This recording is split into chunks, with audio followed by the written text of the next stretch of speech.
Just over a year ago, 2 Egyptian soldiers were martyred in Gaza. So Ibrahim Islam Abdul Razak and Abdullah Ramadan Al Ashri. I remember the names of 2 conscripts in the Egyptian army, but I don't know the names of a single general. That's the reality we've unfortunately found ourselves in as an ummah. That 2 sincere young conscripts gave their lives for this deen and for their ummah, and we know their names. And I posted about them. And actually, one of the posts that had the most interaction was about these 2 brave soldiers who were martyred in Gaza. What they did, or not in Gaza, but they were martyred on the border of Gaza. What they did, it was the day after that viral clip, did anyone remember it? All Eyes on Rafah. Do you remember that? By the way, we're such a trend-led world now. It's just about trends. So all eyes on Rafah. Rafah has been completely destroyed now, by the way. Nothing exists in Rafah. It's complete wasteland, yeah? They've destroyed it all. But yet, all eyes on Rafah, and then we move on to the next all eyes on something, and then the next all eyes on something.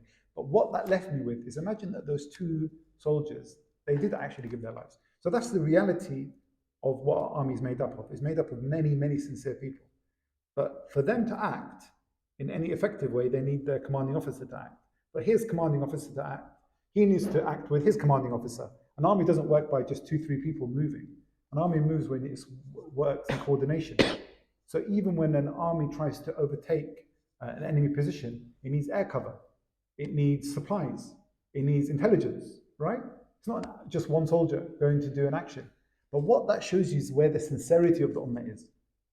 You now imagine you had the leadership within the army. So first of all, the army, that means, has good in it. That's clear.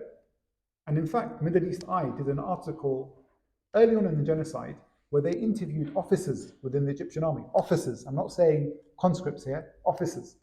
And they said, we are desperate to go and fight and defend Gaza. Officers. Obviously, they didn't quote their names, but this is based on an actual investigation they did in Egypt. I would say, if the decision tomorrow came, and it wasn't the American agent Sisi in power, or the British agent Abdullah in Jordan, it was actually a sincere general, a sincere leader, the army would want to move 90% plus, would want to move. You will have some sellouts and people who care about this life, but I'm telling you, the majority of the army would want to move. So what is our task? What is the call that we need to be making? We need to get the message out that the ummah supports them to make this change. The ummah is desiring this change. The ummah wants them to lead this change. Who is it that's going to make that change? It's not going to be just an average soldier. It has to be an officer, officers who have enough power